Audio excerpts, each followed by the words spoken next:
Right, everybody. I think I'll lean back from it. Okay, thank you very much for all those. Before I start the meeting, thank you for just coming to that previous briefing we've had. If I didn't have an addled mind before, I now have a fried one. But very interesting. I certainly was taking notes, trying to get a grasp of it, but I know there were people there were a lot more information about what was going on there. But I think it certainly did bring things to light, and I'm sure if it comes up now, we'll have it at the end of our fingertips. So, here we go. Good evening, I'm Councillor Martin Cox, the Chairman of Audit, Governance and Standards Committee, and I'm pleased to welcome you to this meeting of the committee. Before we commence proceedings, may I take the opportunity to advise you that if the fire alarm does sound, please remain seated, and members of Democratic Services team will assess the situation and give further instructions on the evacuation of the building if necessary. Tonight's proceedings will be webcast by the Council, but is there anyone else intending to record the proceedings? Can you please let me know now? I ask this question not to stop you, but merely to ensure that the members also know that this may be happening, and any members of the public in the room know that it's taking place. I would also like to advise members that they should address the meeting only by the way of their microphones and remind them to turn the microphone off after they've finished speaking. So, on to item 1, apologies for absence.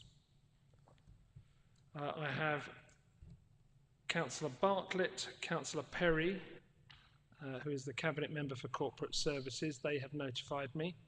So I don't have anybody else. Can I look for indications of people who are substituting, please? Thank you, Mr. Chairman. I'm substituting for Councillor Bartlett. Okay. Thank you very much. Anybody subbing for Councillor Perry? No? Okay, that's fine. Right. Item 3 then, urgent items. There are none this evening. Visiting members, I don't see any. Disclosures by members and officers. Are there any disclosures by members or officers, please? Fantastic. Any disclosures of lobbying for this evening's meeting? None? Marvellous. To consider whether we will take any items in private because of the possibility of disclosure of any exempt information. Don't see that there is any need, so therefore I move that items on the agenda be taken in public. Is that agreed?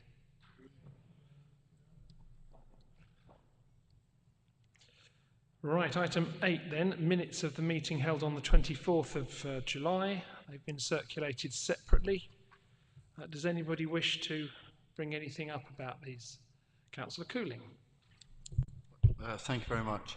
At the last meeting, and as apropos the session we've just had, I believe I at least suggested that Grant Thornton should be invited to outline the impact of flexing their pension assumptions to the far right or the far left.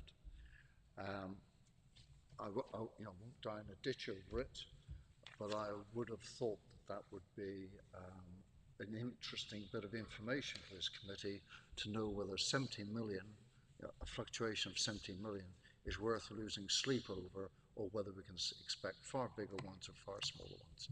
So if I'm the only one, I would withdraw the sentiment, but otherwise I would recommend that there's a modification at the bottom of agenda item 20 in the minutes to that effect. Which page was that? It is page 6. Of the minutes? Of the minutes under the resolution. I mean, I have got words, but if I'm the only one, if everyone else's memory is deficient on this, okay, then I'll withdraw it. I think there's two parts to this really. One, I'd like to know whether that was brought up by officers to Grant Thornton, but also whether or not a specific item like that was either left off or was just sort of taken that we would go back to the recording and have a look. That is the ultimate minutes in the webcast. But I can see what you say. Does anybody here think we just add that on to the minutes and then it go forward to be an outcome at the next meeting, therefore it could be asked? But firstly, before I do that, can I ask whether Mr. Green did in fact bring that up with them, or indeed he knows whether Sophie, who you'll notice isn't here, and that's for a reason. No, the question wasn't asked specifically, but I'm happy to raise it and we could do some illustrations of what the impact of changes in the assumptions would be. Okay, in which case I'm happy to take that as an addition to the minutes. We will end it, we will make it an addition, but I will therefore, if there's nothing else, I will sign those minutes. We'll do it as an addition. Yes, Mr. Councillor Coley. Make a comment that it is not meant in any way to be a criticism of the minutes. If these minutes were verbatim, they'd probably be about 50 pages. So it is not a criticism of the minutes. It's just perhaps I had something at the back of my mind that I recollected. Thank you. I too do remember what you specifically are referring to, and thank you very much for clarifying that, especially as Clark does such a fantastic job.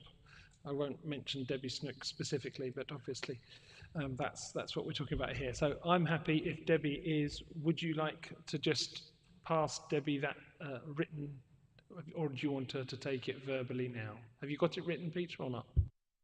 I've had a go, but my drafting is probably deficient. I've suggested that somewhere towards in the resolution, Grant Thornton, or this is a statement, I think, Grant Thornton was invited to submit the qualifications. Sorry, I've gone off at a slight tangent. My apologies. On this, I think I'd just like to, it registered, Grant Thornton was asked to estimate the impact of flexing the pensions assumptions to the right or to the left on the PwC range, but I've just reminded myself of a second memory, which again may be deficient. So when you're ready, if you're prepared, I will out. I think Mrs. Snook has got the first part down, so do you want to do a second? I believe Grant Thornton was invited to submit the qualifications that would be applied if the 2022-23 accounts were closed immediately. I believe I recollect that, but my memory is going by the day, probably.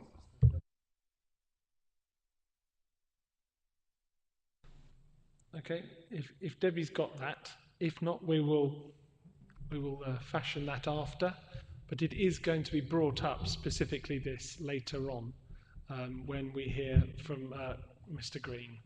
So I think between what we hear then and if you want to wait just at the end, we'll then do that. So we'll do that to an amended minute. So I won't be signing this then. Okay, so we will not be passing those minutes.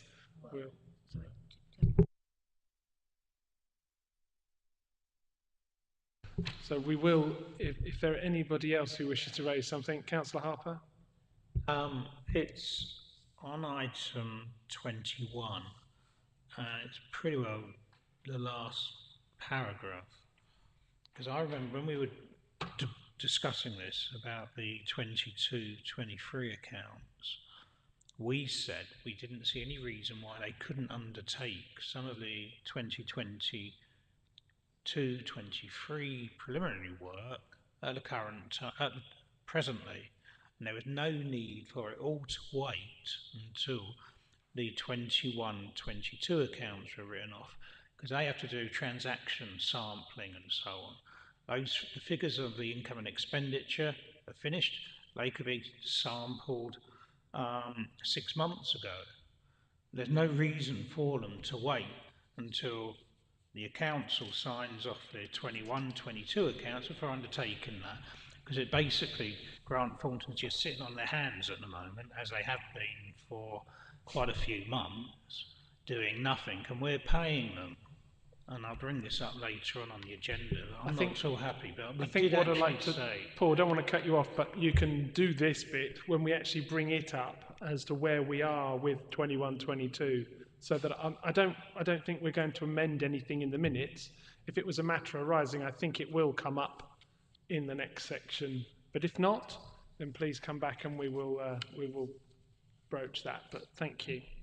So, with those two things noted from Councillor Cooling, we will add that on, but if everybody's okay, we can approve the minutes of that meeting. All agreed? Thank you.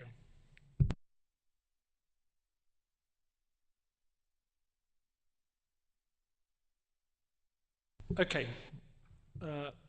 There are no questions from local residents this evening. That's item 9. There are no questions from members. That's item 10. So, the committee work programme found on page 1 of your agenda pack, if you want to turn to that. Does anybody have any questions on that? There's nothing really for anybody from the top table to go over, but is there anything that people want to highlight or are concerned about the timeline for? No, it is pretty regimented for our committee that certain things happen at certain times. So, just one more. Speaking on behalf of my colleague here, the code of conduct, there's only perhaps a question. I think we're probably all a bit tired waiting for KCC to issue the draft code of conduct for us to review before they adopt it. So I see that it's coming back in mid-November, is it? Is there any greater urgency we can put upon KCC to issue, for goodness sake, the draft? Thank you.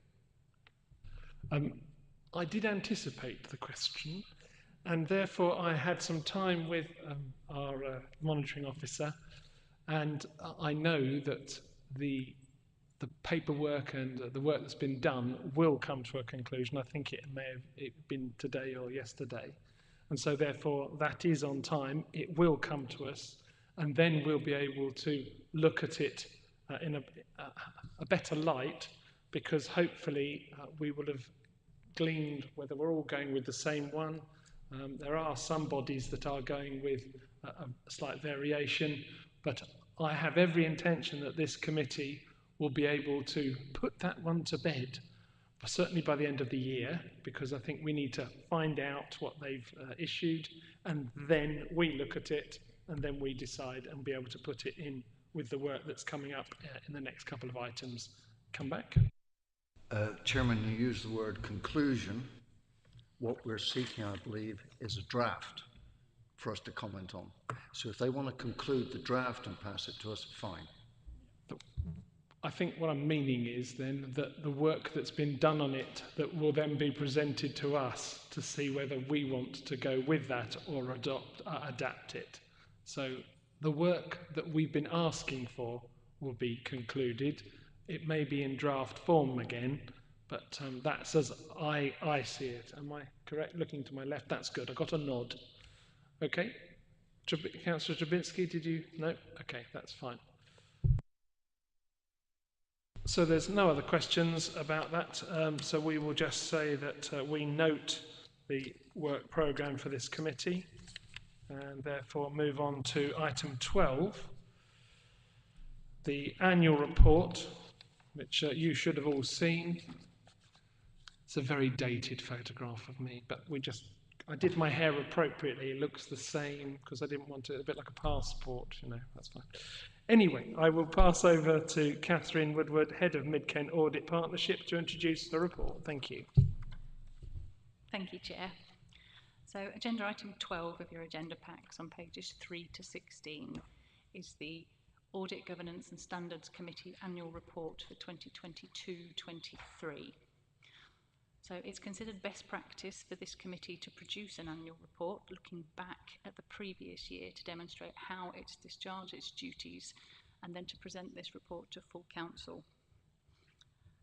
The full duties that we're looking to demonstrate within this report is that the Audit, Governance and Standards Committee are required to monitor audit activity, both internal and external, review and comment on the effectiveness of the Council's regulatory framework, and review and approve the Council's annual statement of accounts and scrutinise the associated strategy and policy. So this report sets out how the committee has achieved that. Some of the things that we look at in this report are the purpose of the committee and the SIPFA guidance that supports that, attendance at committee meetings of both officers and members,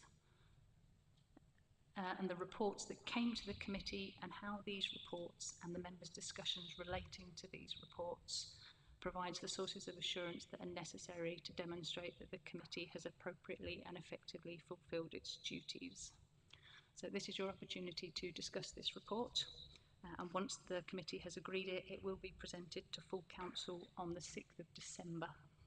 So I'm happy to take any questions if anybody's got any.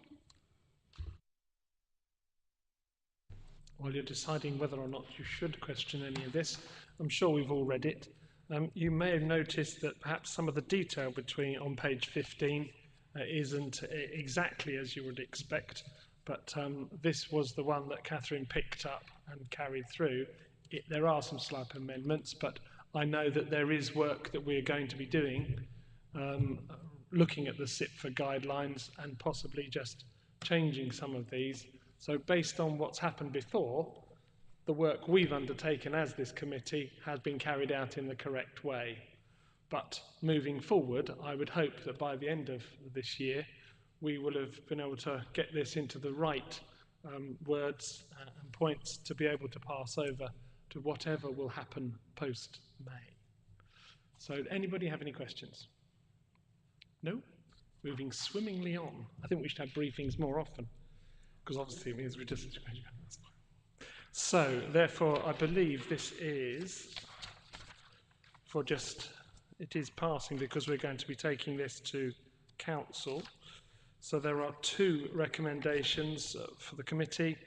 One, that the Audit, Governance and Standards Committee annual report for 22-23 is agreed. That'll be one. And that the report is taken to the meeting of full council to demonstrate how the committee has discharged its duties. Thank you, Chairman. Can I just say that when the report does go to council, it will have the most up-to-date terms of reference attached. Thank you. Okay, so with that in mind, can I take them both together? Or does anybody want to change anything? No, that's fine. So I propose... Who's going to second? Thank you very much, Councillor Drabinski. Marvellous. All those in favour? That's carried. Thank you very much.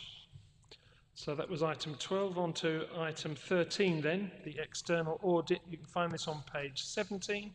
I call upon Mr Green, Director of Finance, Resources and Business Improvement, to introduce the report. Thank you. Thank you, Chairman. This report provides an update on the position with the outstanding external audits for 21-22 and 22-23.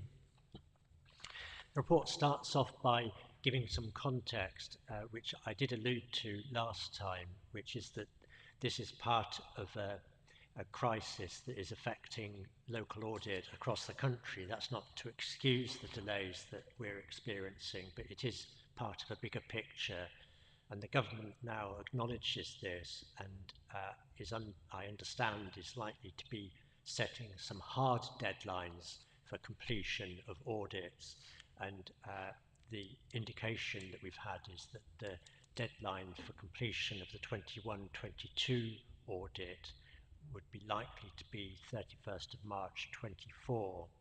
So we've still got some time before that hard deadline is likely to hit us. So far as the audits that are outstanding for Maidstone are concerned, first of all, 21-22, there was a lot of discussion about this at your last meeting, and particularly the fact that Grant Thornton were requiring more work around the pension liability. And at the committee's request, I wrote to Grant Thornton formally to ask them to proceed anyway. They insisted that they needed an additional report on the 31st of March 22 pension liabilities.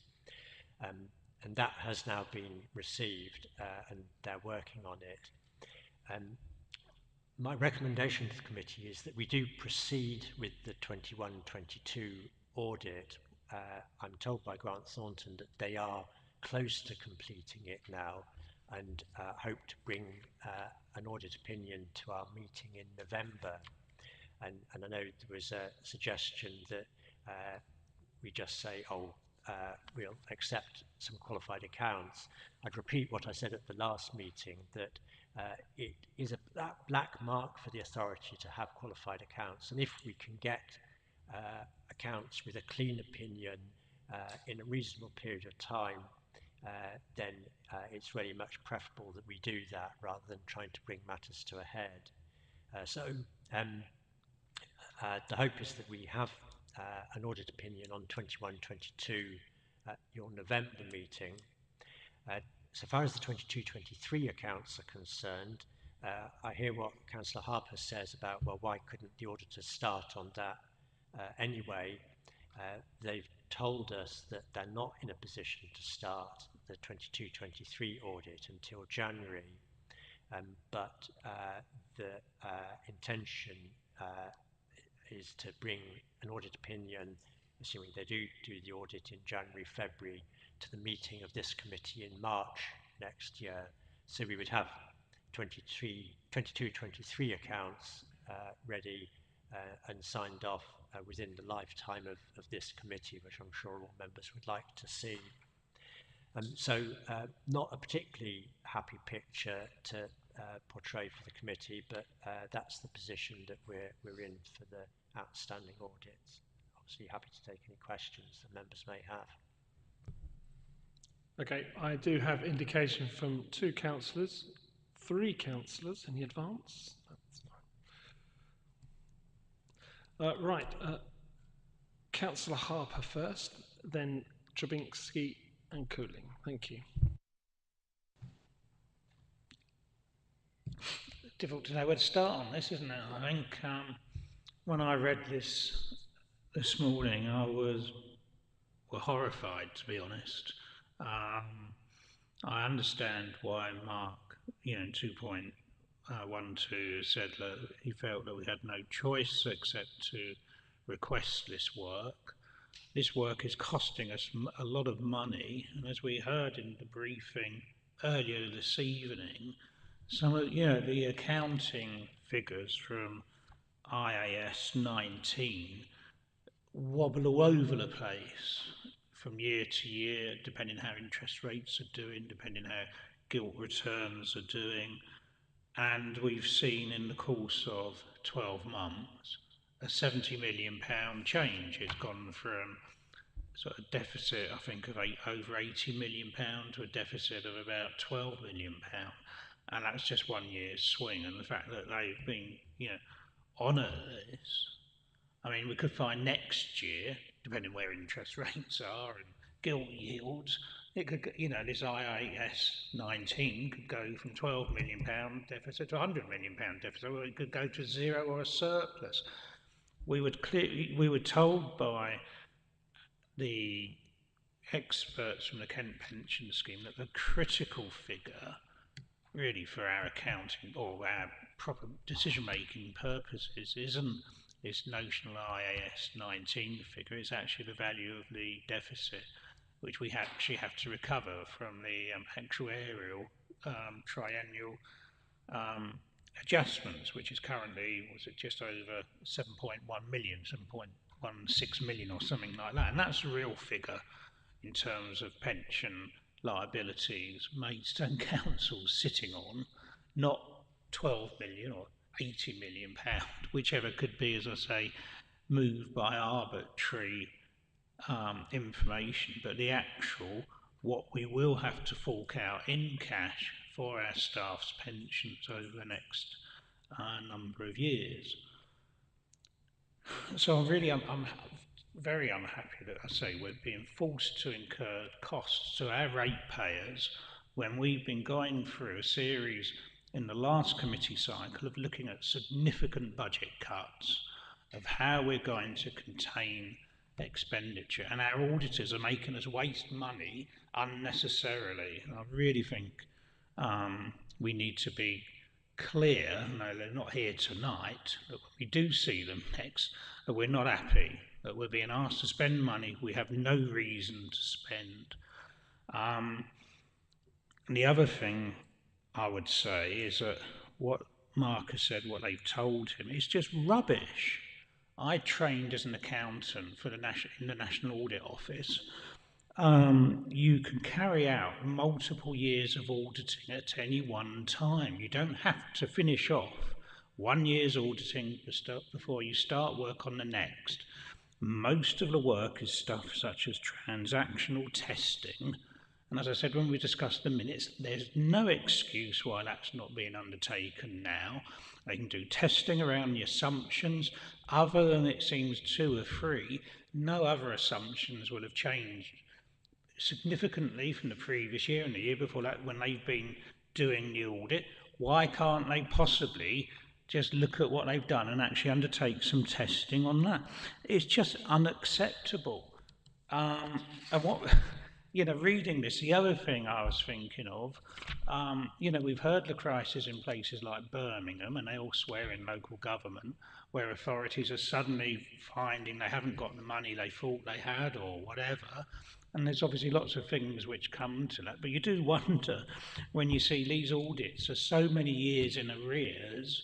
I mean, luckily Maidstone's well financed, so it wouldn't affect us. But if we were financially marginal, and we're years in arrears of our audit reports, and the audit report suddenly came out with severe implications to us, you can understand why across the public sector, there's massive concerns with local authorities, because these companies aren't doing their job properly. Now, I know we've all had COVID.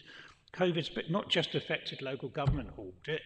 Most places are back up to speed after COVID.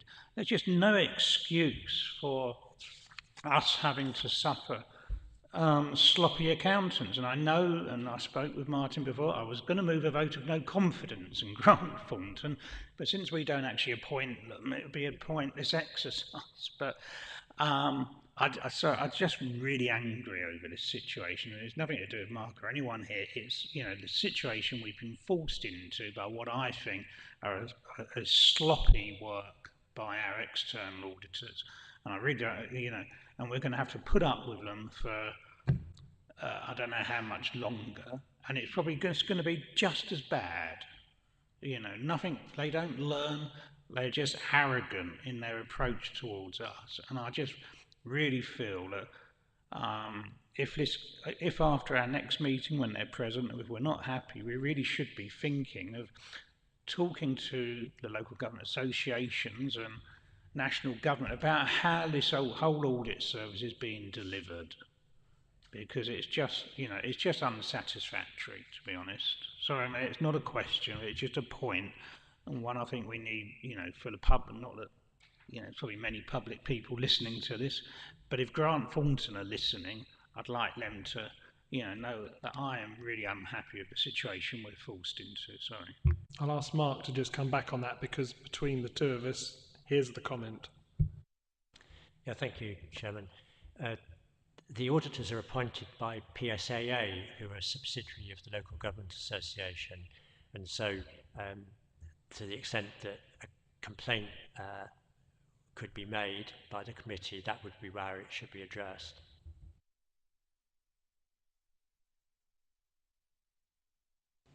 I'll carry on, Paul, if you want to sort of look at that, because I think that would be a productive and proper way, rather than just if you're listening, we're not happy. Because we have built this up. I think, to me, the 2.16, I do not like the word hope. Let's move on to Councillor Trubinsky. I can agree with you, Paul. I think we are where we are, though, and I think we all feel the same frustration. And on the 21-22 accounts, we're going to see something, we hope, soon. Now, I think following on from that, what I've found when I've been audited frequent times is that you tend to deal with it on the day-to-day bits with junior staff who change each year, right?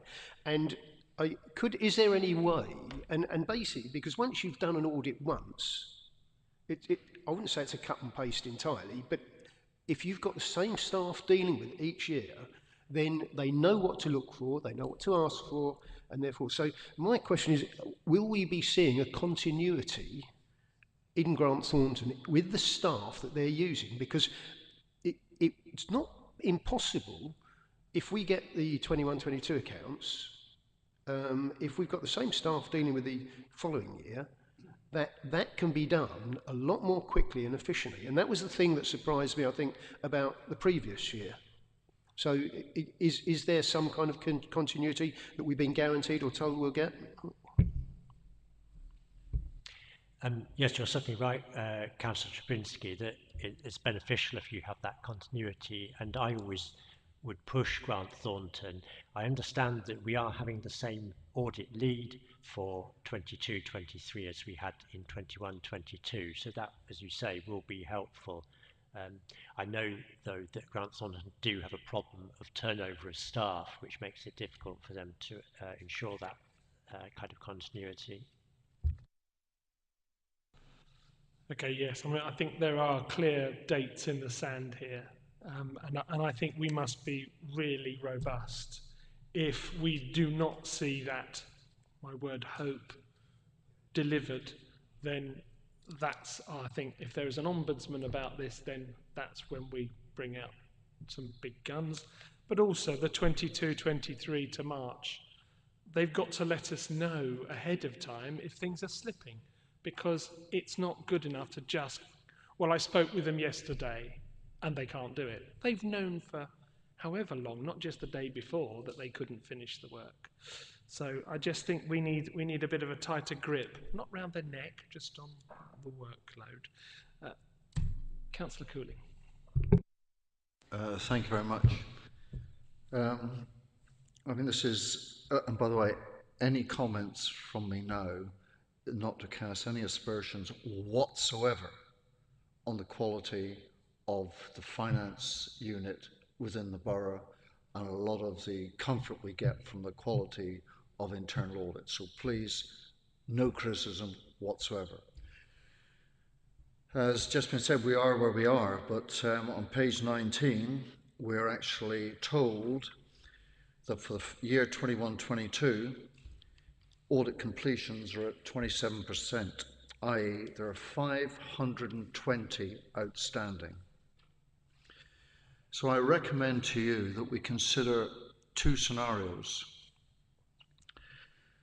Firstly, and this is Councillor Harper's point, or leading on to Councillor Harper's point, if there's reverberations right through 22-23, delay, we should be fairly horrified, and there may be reputational damage, because we don't know, no disrespect, we don't know whether there's some oddity going on within the borough. Please don't take any offence whatsoever at that mark.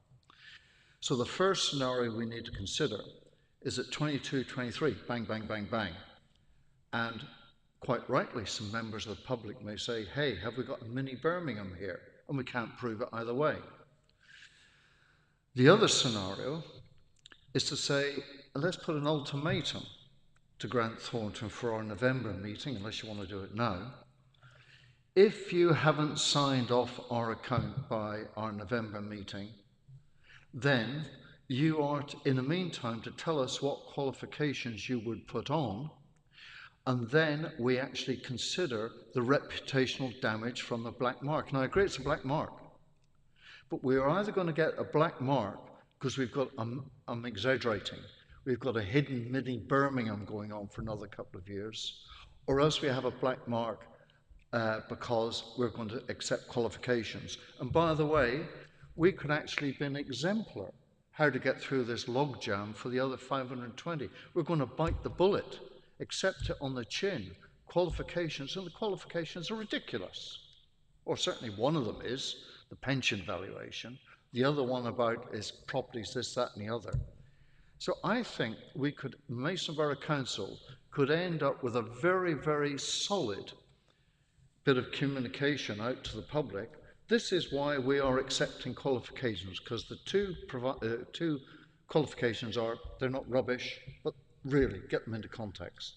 And we're biting the bullet so that we can do what Councillor Harper wants, get on with 22, 23. So I put to you, for this committee, two scenarios. Either call it now, or else in November, if it isn't signed off, we want qualifications and we'll take them on the chin. Thank you. Okay, so I would like some discussion on that.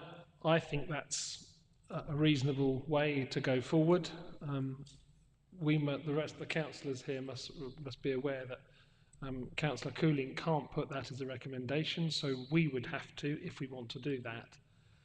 I know that we're looking to be as robust as we can, because that's what we should be, and we should be our check and parity throughout this. I think that the November meeting is the date that we should, that's the government have put that in place. That's when we've got to have this done by. 22, 23 is the next bit. Grant Thornton have said we will deliver. So I think to fire a shot in a sense across the bows on that November meeting, if they haven't got them where they said they need them, that is the final straw. But I think to actually have something constructed perhaps now, so that we know what we're going to be saying when they're here, rather than making it on the hoof, I think would be better. Councillor Harper, and then I will Councillor Drabinski again. Based on the fact that we have a arm's length appointments process for our external auditors, as Mark was saying,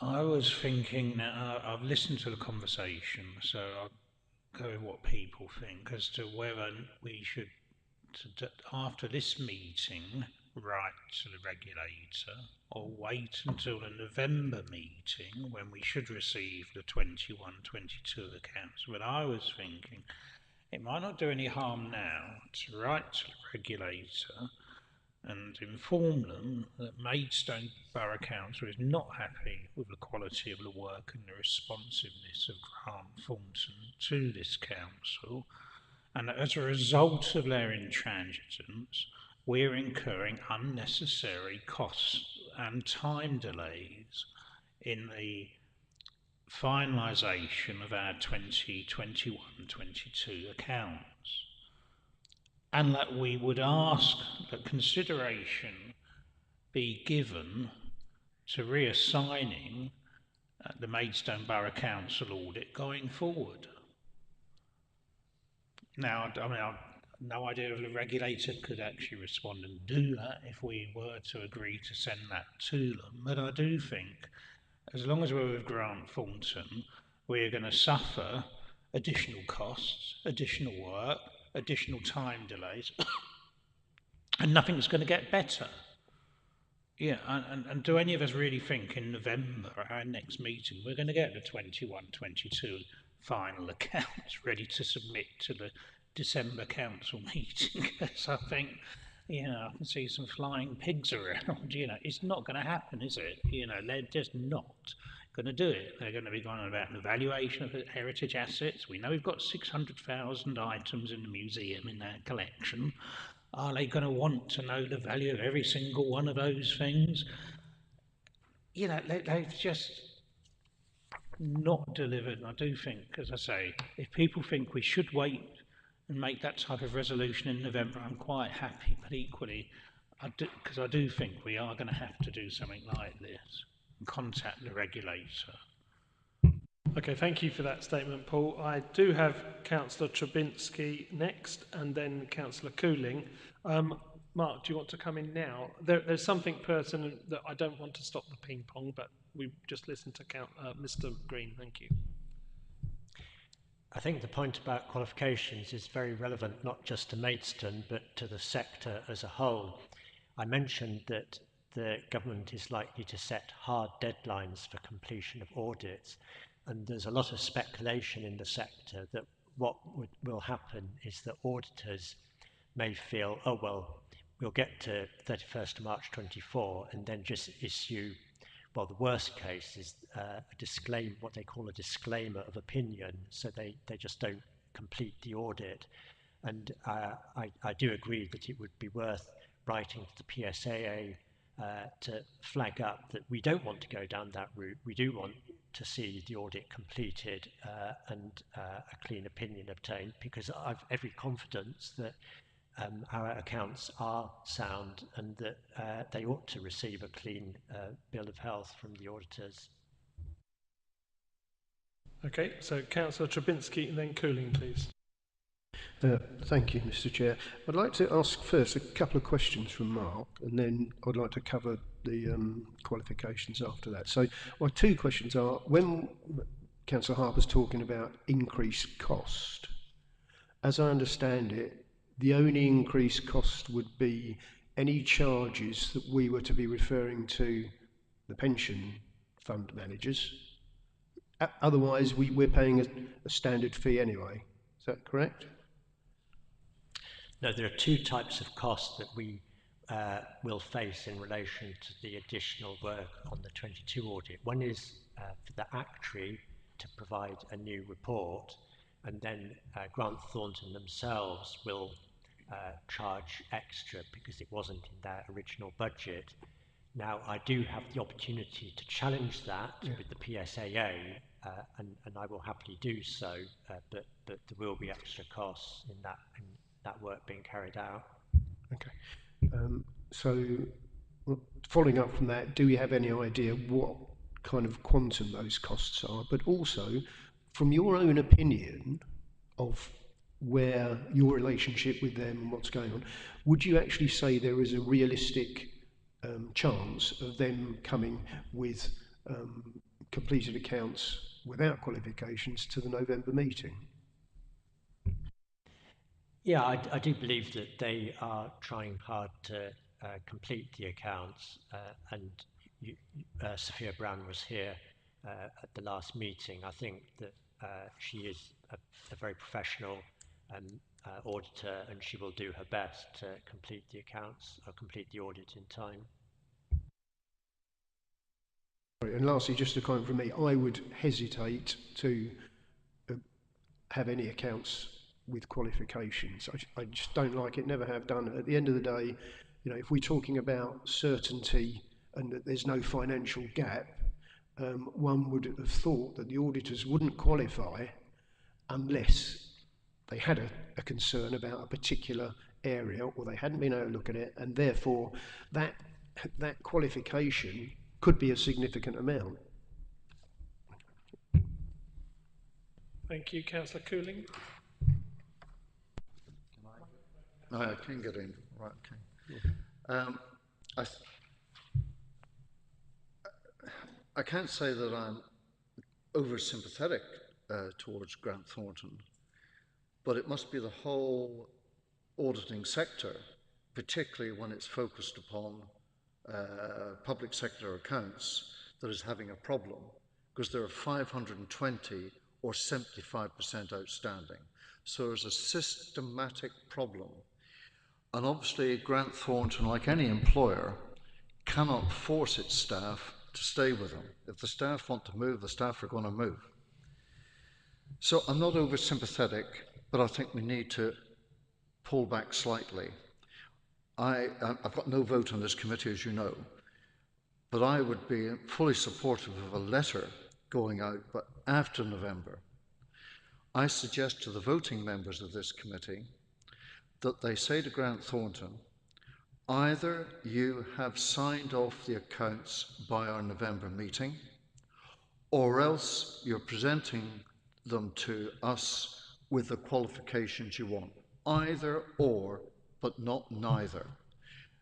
We need to play the proverbial hard ball's not very nice negotiating expression, but I think it's hardball time because we're going to have, if we're not careful, do I believe March of next year for 22-23 accounts? No, I do not. So if I had a vote, I would be saying I would support a letter, but after November. And in the meantime, hardball time, we either want signed off accounts or we want qualified accounts, either or. Thank you. Right. Councillor Harper, do you want to come back? Yeah, okay. So what I suggested doing about writing to PSAA, I agree. Okay, I've noted we'll look at that in November, I think, once we either have these accounts or not. What I do think we should do is picking up what Peter was just saying. I think we should write to Grant Thornton following tonight's meeting, and I think we should say that we are expecting to see a full audited set of accounts at our November meeting, and that they should be available for our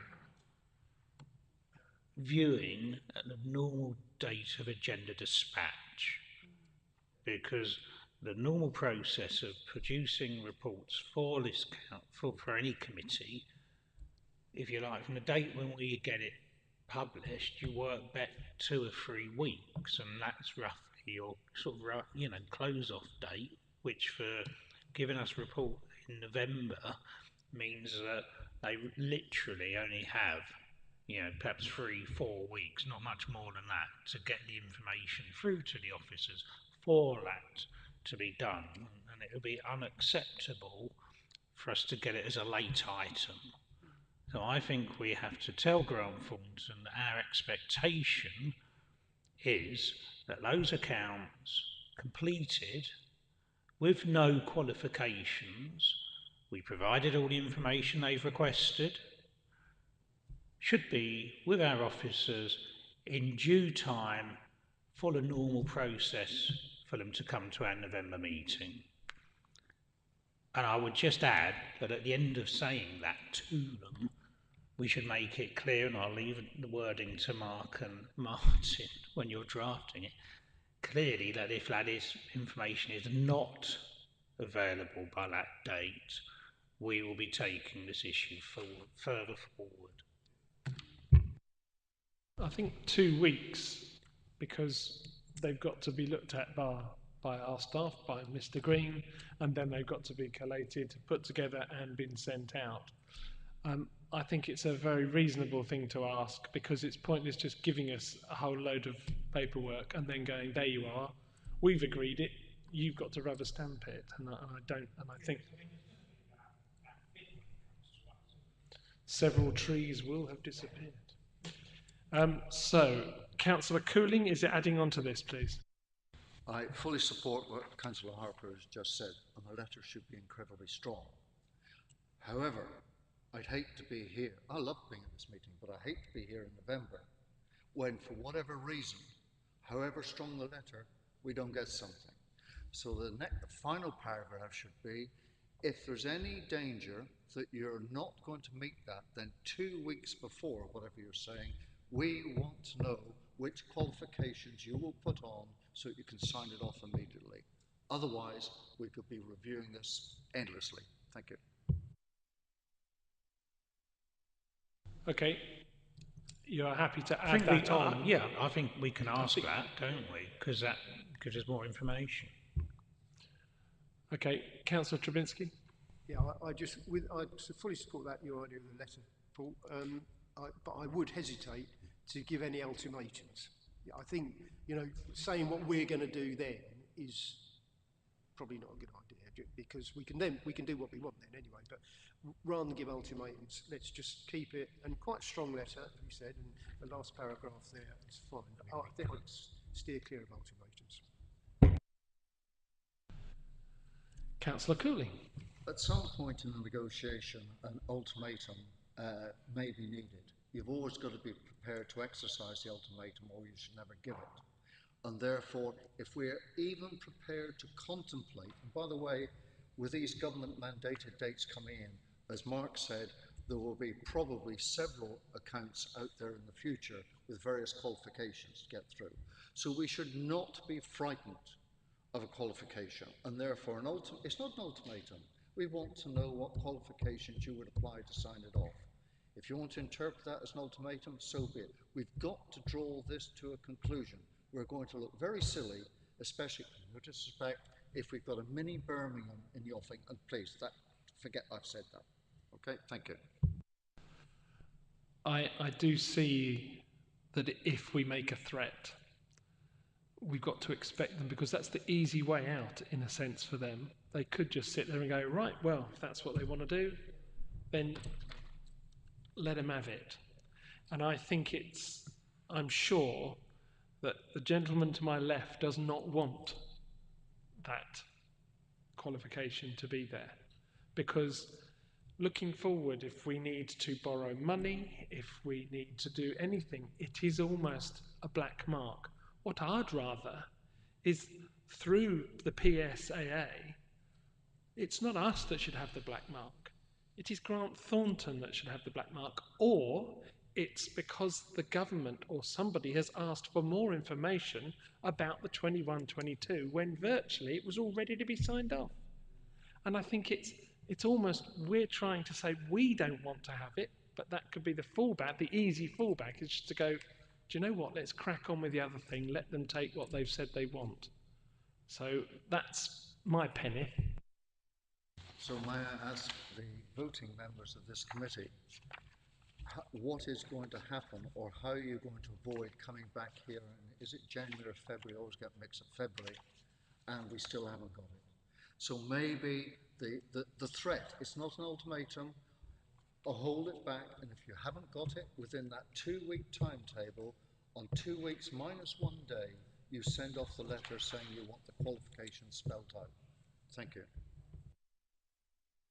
Okay then, Debbie, did you get what Councillor Harper wrote down, or would you like just a couple of minutes just to get that completely clear? Because I don't want to make a recommendation and it be woolly. Okay, in which case then I'm just going to adjourn for 5 minutes to get this sorted, to get it absolutely clear so we know what's going to go in this letter. Mr. Green should be integral to that because he's the one that's going to really write the letter from our committee, but I want that absolutely clear. So we adjourn. Time is now 7:27, 7:32 please. Thank you.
Okay, if you could take your seats, please.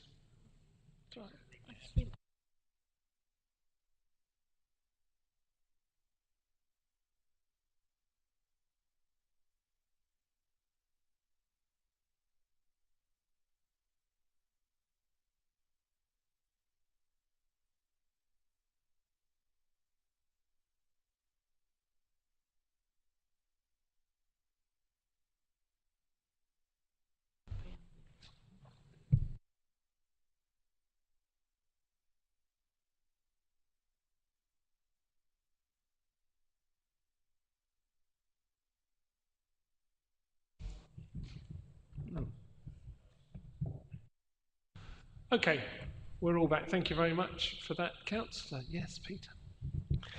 If I may, Chairman, I thoroughly agree with what's been said in many ways at Councillor Harper and Councillor Cooling and Councillor Siggy. I called him Siggy. What concerns me is that if we're too dogmatic, we could end up with a problem, because most audit companies, as I understand, have the same problem. They have difficulties in doing what we want them to do.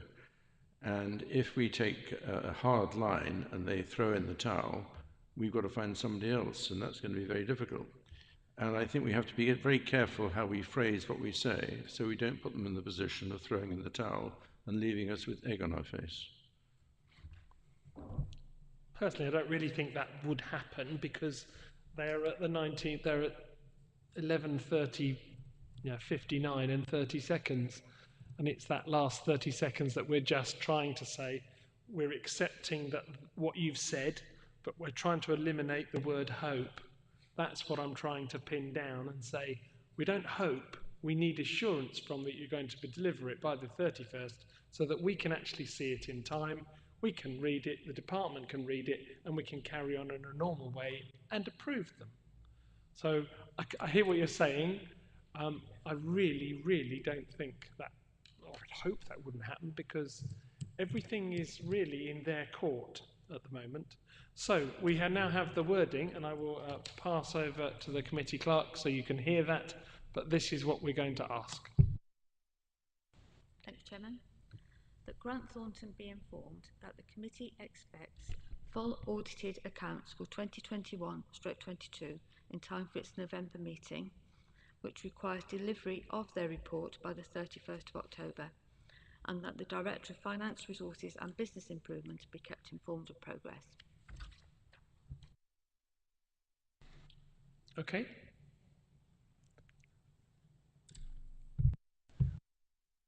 That sounds excellent, but I do think the voting members should consider having up their sleeve the letter they're going to send on the 1st of November if they haven't received it.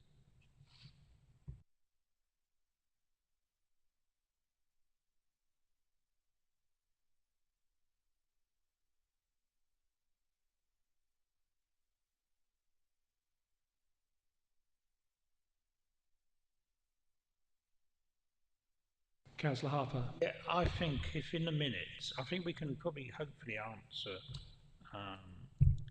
some of that, because if in the minutes when Debbie writes them up, that in discussion the committee expressed its dissatisfaction and considered what options might be available to it in the future, and we can reference the discussion we had around PSAA as the sort of appointees of our auditors. It's anybody reading those minutes, and I'm sure these people either listen to webcasts or will read the minutes, will soon know where our train of thought is going. I just think probably in writing at this stage, it's something we want to hold back, because it's something we may wish. I mean, hopefully, if in November we've got the stuff, if by the 31st of March the stuff's all come in, we don't need to. But if we do get to that meeting on the 13th of November and it's not there, then we can call back to what we did tonight and then, sort of launch the missile at them via the PSAA. But not to do that tonight, because I think there must be a chance that they can actually deliver. I think also that we have the recourse to go to the PSAA if they come back to us before that first, and we then go for them and say, well, this is unreasonable. We have given them every opportunity. We've given them, what have we, 6 weeks to produce that. And I would hope that this just cannot go like this. I can understand what you're saying, Councillor Cooling, but I don't want to give them the opportunity to just go and push. And the fact that we could go and find another person to pick this up, I don't think that could happen at all. Absolutely agreed, as my colleague Peter said, to try and replace, even if the procedures allow us to replace, the whole industry for the public, auditing the public sector has got a similar problem. But I do strongly recommend, unless you want to come back in November with all hope, you know, the Obama hope having disappeared, and we hear at the end of November, sorry, whatever reason, do have a reserve letter to go on the 1st of November, which is the iron fist within the velvet glove, which says we're now calling a bluff, what qualifications would there be on there, and perhaps in the meantime, if Mark wishes to specify the implications of that black mark for investment, I would be interested to see that, and it'd be interesting to see what the black mark of not having 22, 23 by next June, July, August, September, October might actually mean. Black marks are not all pure black, and we need to bring this to a resolution. The borough does need audited accounts, full stop, even with some facile qualifications, in my view. Thank you. I agree with your sentiment and saying that if we do have a black mark, we can turn around and say, well, look what it was for. We are not doing something like those further north from here did, and we're causing issue. We know that our accounts are in fine fettle. This is auditing them. I mean, you could ultimately say with 520 other people that have all paid this amount of money and not got what they should have got, if it came out, as we are now saying, there should be recourse. And I think if we ask Mr. Green to prepare a letter, if that 31st of October came, and I believe he will have word from them before that, saying, we can assure you, we will have this here by that time, you will have this, you will have it on the 31st. If it isn't, I would say that we should reconvene. Because I'd rather do that than us have to minute what we'd want to put into a letter.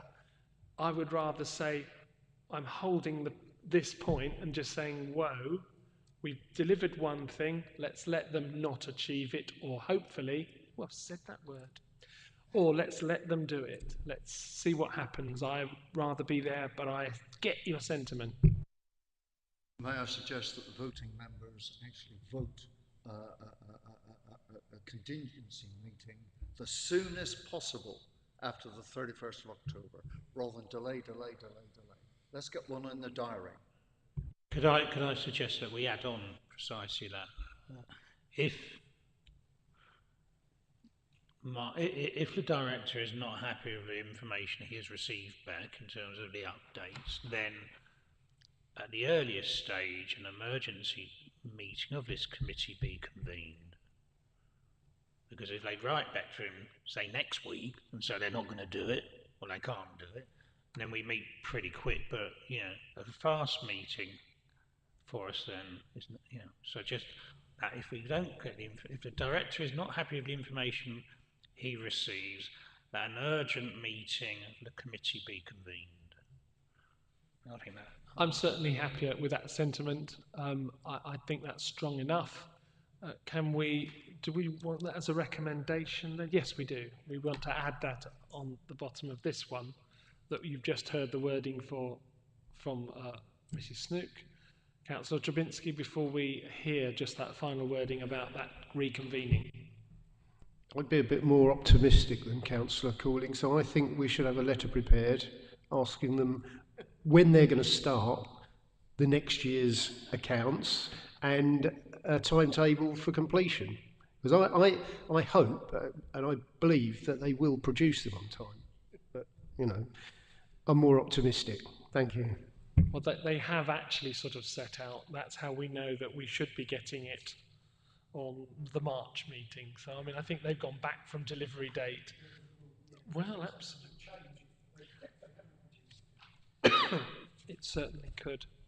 I agree with you, but so, before us now, this item is not for noting. We have two recommendations. The first you've heard. The second is the wording. Thank you, Chairman. But if the Director of Finance, Resources and Business Improvement is not satisfied with the information received, then an emergency meeting of the committee be convened. Okay, I'm happy to propose, well, Councillor Harper proposed that. I'm happy to second from the chair. So, all voting members in favour? 7. That's unanimous with those present. There is no need for any against or abstentions. Right, thank you very much. Thank you very much for the input from most people on that matter. It is important. We know that. It's not suddenly something that's come, but thank you. Okay, item 14, the budget strategy risk assessment update on page 23. I call upon Mark Green, Director of Finance, Resources and Business Improvement, to introduce the report. Thank you, Chairman. This is the regular report setting out risks to the Council's budget, and there are a couple of things I wanted to highlight. First of all, there is an issue this year in the first quarter's monitoring. We've reported a projected overspend on temporary accommodation of 800,000. Now that can be mitigated to an extent, but it does pose a big risk to delivering a balanced budget for this year. Obviously, we will take steps to find ways of mitigating the additional costs from temporary accommodation, but it's a demand-led budget and very difficult to manage. So the report highlights that as a risk.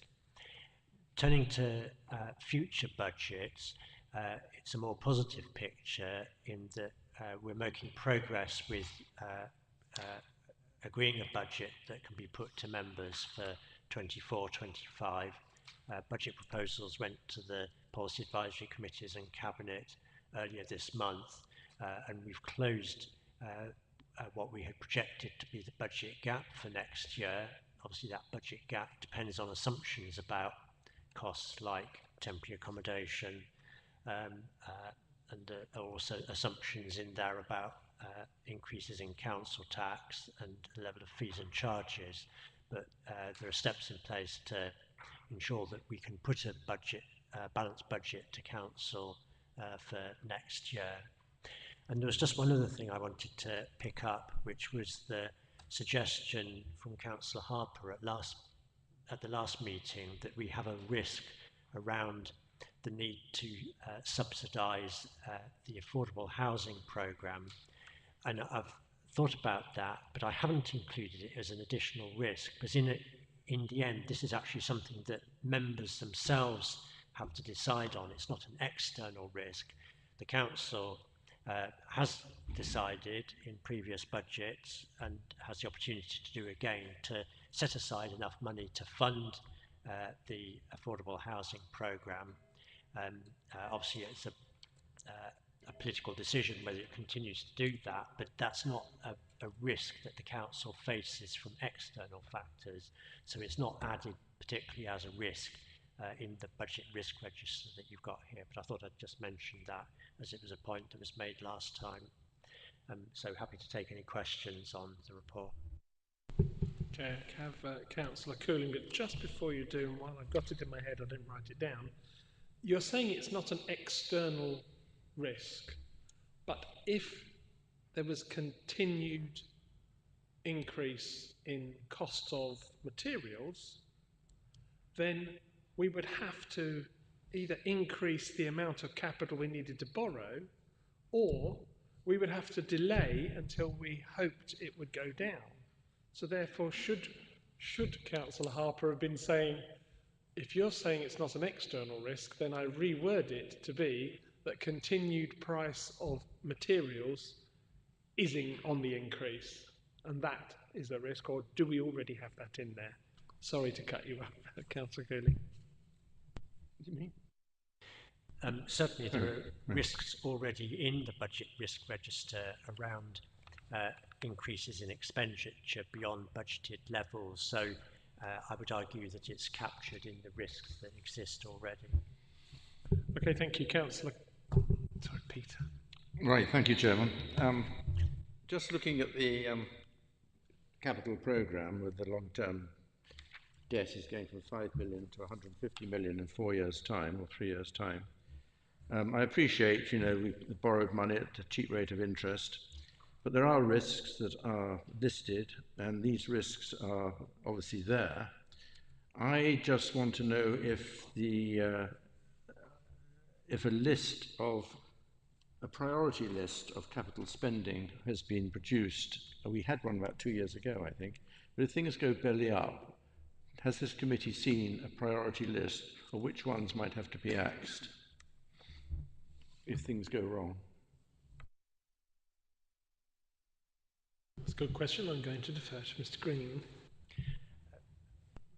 Yes, Councillor Titchener, it's a good question. We haven't specifically done that. There obviously is the opportunity to reevaluate the capital programme every year. It's a 5-year programme, and so what's likely to happen when we look at the capital programme that's due to go to Council in February 24 is that we'll have to increase the estimates for individual schemes, which may mean some things dropping out. So we haven't done it in precisely the way that you've suggested, but we do address that issue when we review the capital programme every year. I mean, when you look at what Mr. Green just said, that the overspend is due to temporary accommodation, there is the mind that would say, well, we should be pressing very quickly ahead to produce the houses that we would own outright, to be able to put people in them and not make them temporary accommodation, but give them real accommodation. So I can see the quandary before the Cabinet. It's unfortunate that Councillor Perry isn't here, because I'm sure he would have said something to reassure us. But I can see the quandary. We are talking large amounts of money. Nobody would say otherwise, but it has to be looked at in the expenditure to house the people that are coming forward. And when you hear that it's an increase in families, people being evicted, and domestic abuse that has has given rise to this increase, there isn't a way to say, well, that can't happen, shouldn't happen, and we can wipe that off. These are things that comes towards us, and that's why we have a budget. If the budget gets exceeded, we have to figure out the way forward. Sorry to go on there. Other views are available. Was anybody else wishing to address this? Councillor Cooley.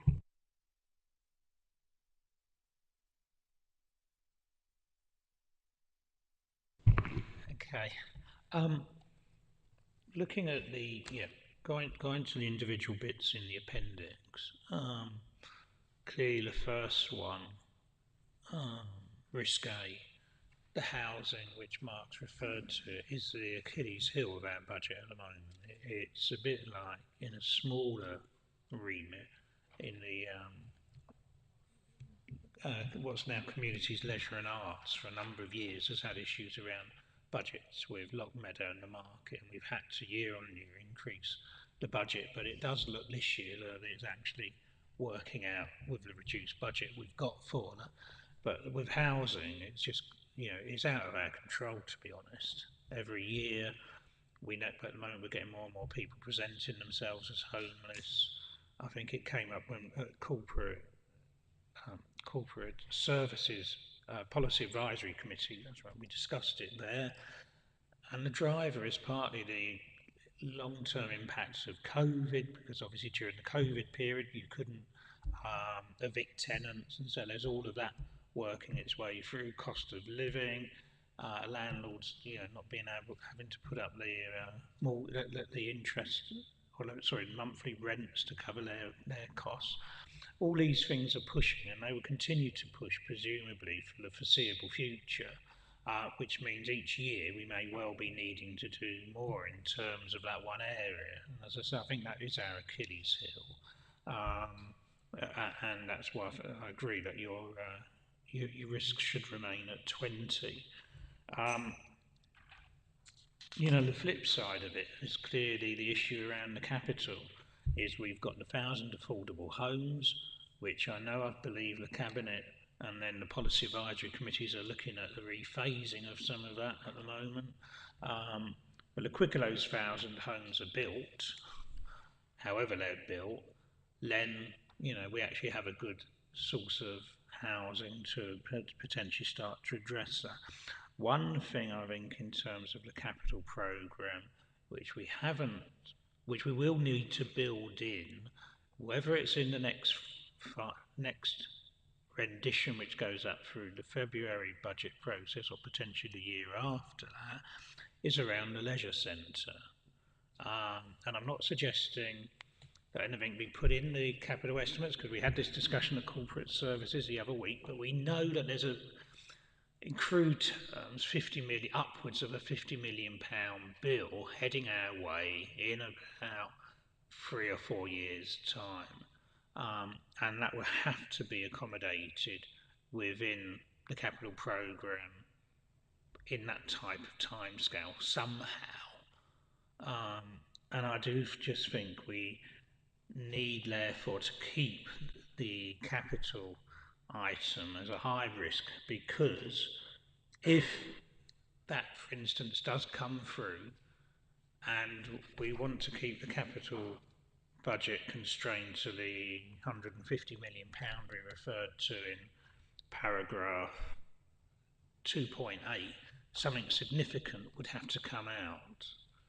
And the biggest figure, unfortunately, is 1,000 affordable homes. I can't remember what else is in it, but there is going to be some big decisions needing to be made, which have obviously an associated risk as to the impact on them. Now, I'm not necessarily suggesting we build anything in now, because I understand from the discussions that we build it in, we've got to fund the debt revenue cost. To put that in there would be projected on your medium-term financial strategy, which we're trying to get balanced off at the moment for the next 2 years, probably another £1 million worth of debt funding. So, we have got a bit of time to think about that.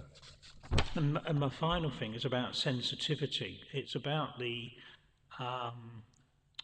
our fees and charges, which I agree with the strategy that we're going to put fees and charges up by an average of 5% next year. It's all part of the medium-term financial plan. I just think we need to do some real sensitivity testing over the next month or two, because the cost of living constraints people are facing, it might be that you can afford to put up certain charges by perhaps a bit more than 5%, but there may be some where if we try to increase them above, say, 5%, if you're doing an averaging, you sort of hit the point at which people just can't afford to pay. And I don't know, say hypothetically it could be town centre car parking charges. We aim to put them up by a certain point, and then people just can't afford to park in the town centre, and therefore we don't generate the income. The town centre doesn't get footfall flowing through the shops. Shops close down. We don't get the business rate. You sort of go into a sort of vicious cycle. So I do think we should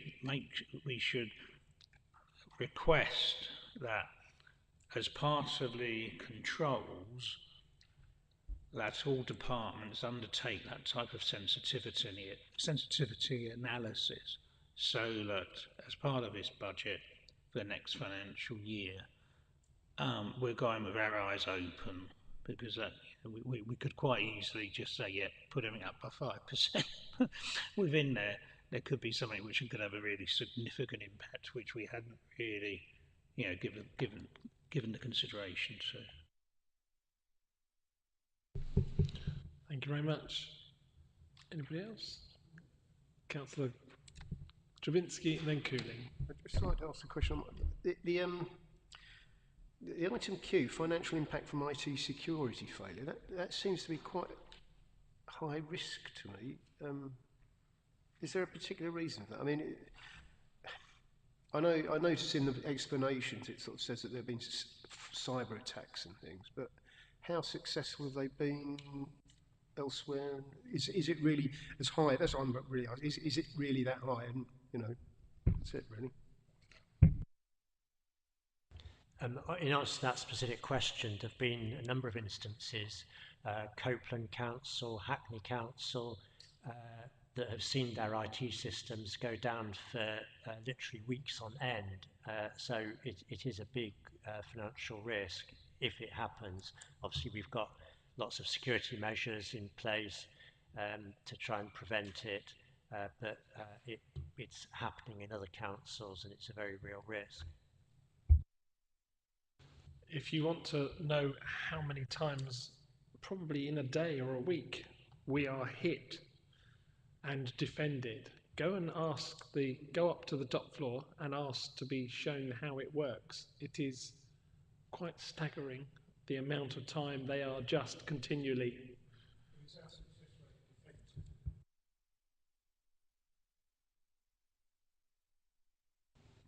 Well, I think we have an investment in a new piece of software recently that is even made us even better. So I think when you're talking about could it happen, it certainly could, but I think we're doing everything we probably can, and we've invested the money in to do that. Councillor Cooling. As an aside, before I get on to the main point, obviously a lot of remote working adds to the IT risk, but that's an aside. I thought that Mark was being very subtle. Maybe I'm being unfair there. On page 28 at the top, members are invited to consider further risks, etc., etc. And then option 1, the committee may wish to consider further risks.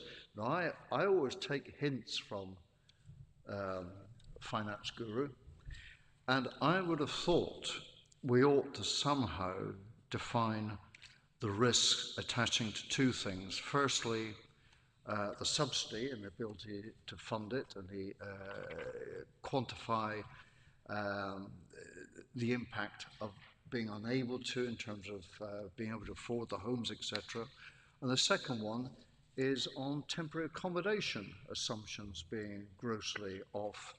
And I'm just wondering, apart from bringing those two risks into the matrix, and by the way, I could suggest probably 4 or 5 to take out of it, I'm just wondering whether internal audit should be asked to review temporary accommodation, the reasons for it, the numbers, the unit costs and so on. If it's getting this much visibility, is there something that we should receive a report on from internal audit? So there was 2 points: extra risks relating to subsidy of affordable homes, and secondly on the temporary accommodation. And then thirdly, how about an internal audit report on the temporary accommodation situation? Mr. Green's just writing those down. I think they're all reasonable, but whether they're in there under a different heading, we're about to find out. Yes, I think the first two things, the subsidy for affordable homes and the risk on temporary accommodation, you could argue that they're covered within existing risks, but if members would like to see them split out as specific risks to give them greater emphasis, I wouldn't have a problem with that. And on the internal audit point, I don't know whether, Cathy, you'd like to cover that one? So from an internal audit point of view, we do audit temporary accommodation, but it's generally speaking the internal controls that operate within the team and to make sure that they're operating within the legislation, specifically covering off the situation that it's not specific to this council. It is, again, it's another national issue, temporary accommodation increased costs. It's certainly something that we could look at and try and gauge a national picture to see how we are faring in comparison, do some benchmarking exercises, and something that we could consider if the committee wants us to have a look at that. That's something that we could utilise some of our consultancy budget to look at for you. The only thing I would ask is it being done by housing anyway? Is that sort of work being done? Because I agree there's a general trend, that's why we're seeing an increase in spend, but I don't think we are at the top of the increase in the mortgage rise, or necessarily how it's going to go down when inflation has gone down. I don't think it'll go down as quick, because they were very quick to put it up, weren't they? So, are we going? If we said yes, do some work on it, is that going to be wasted, or is it something you could then provide to housing and kill two birds with one stone? A lot of the information is already out there, and they are obviously the various housing association and their legislative bodies are collating a lot of that information already. So it could be something that we could look at just to bring that's already out there, rather than us double doing. I certainly wouldn't want to double do work that the committee or that the housing team probably have.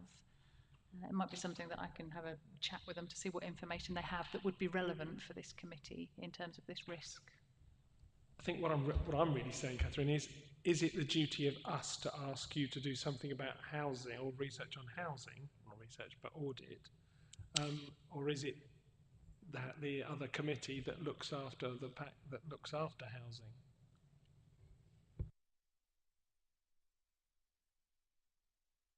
That's a very good question.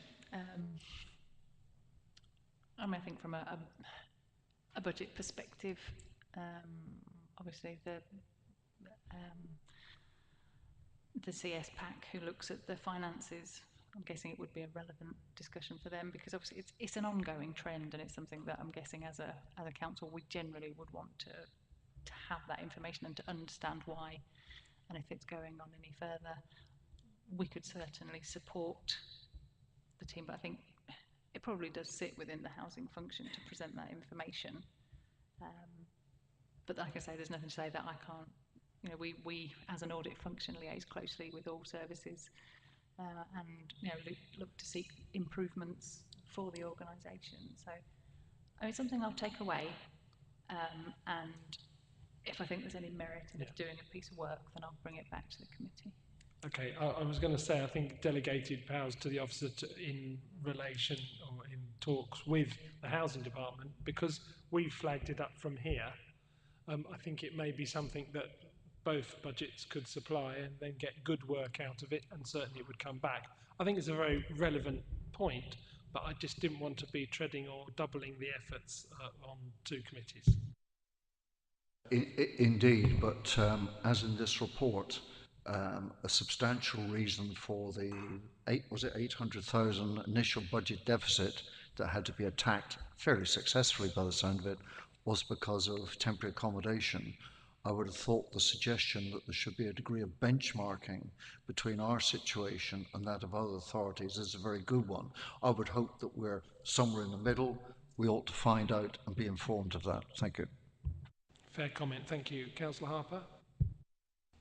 Yeah, I was just going to support that. I think it would be good for us to have some sort of statistical information, a bit of benchmarking with other authorities, similar authorities, but also perhaps looking at the numbers and the cash value of people presenting themselves as homeless to us.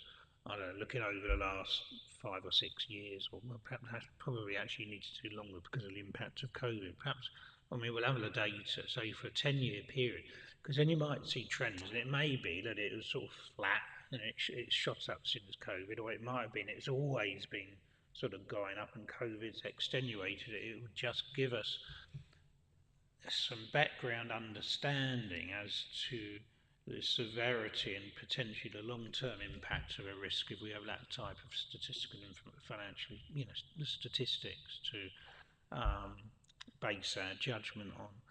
And I do think the idea potentially of pulling out within these risks the impacts of the 1,000 affordable homes and the subsidy issue is probably worth doing, because it is, again, a very substantial. It's a big commitment by every councillor that I think everybody is unanimous that we want to provide 1,000 affordable homes at the fastest possible opportunity.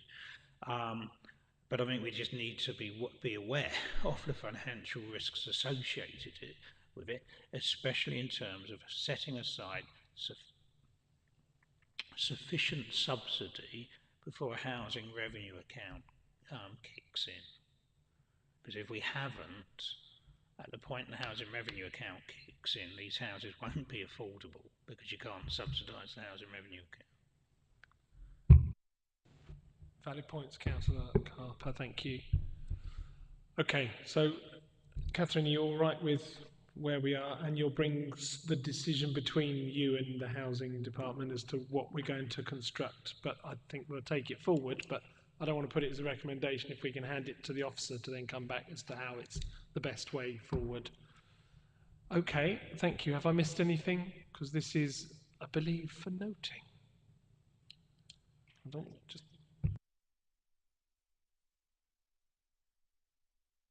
So we are now adding 2 risks, and they are...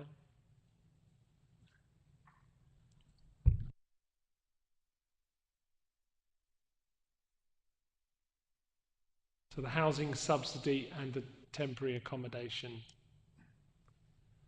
Was there a third? Because I was writing them down and then you said there are 3 things. Go on. I'm probably at a tangent. I was going to offer about 4 to take out. Well, it's always good to take them out if you're putting them in. Well, because I'm looking at page 29. Under A, if management fail to contain expenditure within agreed budgets, they shouldn't be around long. Planned savings are not delivered, shouldn't be around long. Shared services fail to meet budget, that's E, shouldn't be around long. What else? Maybe even F, council holds insufficient balances. I think there are several that could be pruned because they're basic management disciplines. So am I right in saying you said K, E and F? I'm totally confusing myself now. I would knock out A, D, E, F,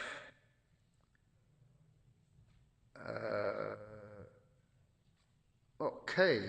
In Mark, we've got somebody who lives and breathes and understands the regulations. So fine, it's never going to get simpler. So K could probably come out. And by the way, P, we should celebrate the fact that this council actually made money out of COVID-19, if I remember rightly. I'm not saying we should be proud of it, but we certainly didn't lose. So I think several could be pruned to make this easier. Yes, I don't like the word made money, seeing as I was at the top then. I think we received money to make available to our residents to help assist and get us out of COVID. Is that more tangible? I thank you. Okay, so we agreed to add those 2, but any more talk or discussion, Mr. Green, about removing anything? You were mentioning in my ear about you didn't like failure to contain expenditure within agreed budgets because it isn't something that we can necessarily control because of external factors. Oh, look, I've got it. Look, I'm genius. Well, I've got it. I'm not genius. Okay, so that's what Mr. Green was saying to me at the same time as you were talking to me. So you can multitask up here. It's all very good. Okay, so if you're happy to not take that out, what about the other 2 that Mr. Cooling said to remove?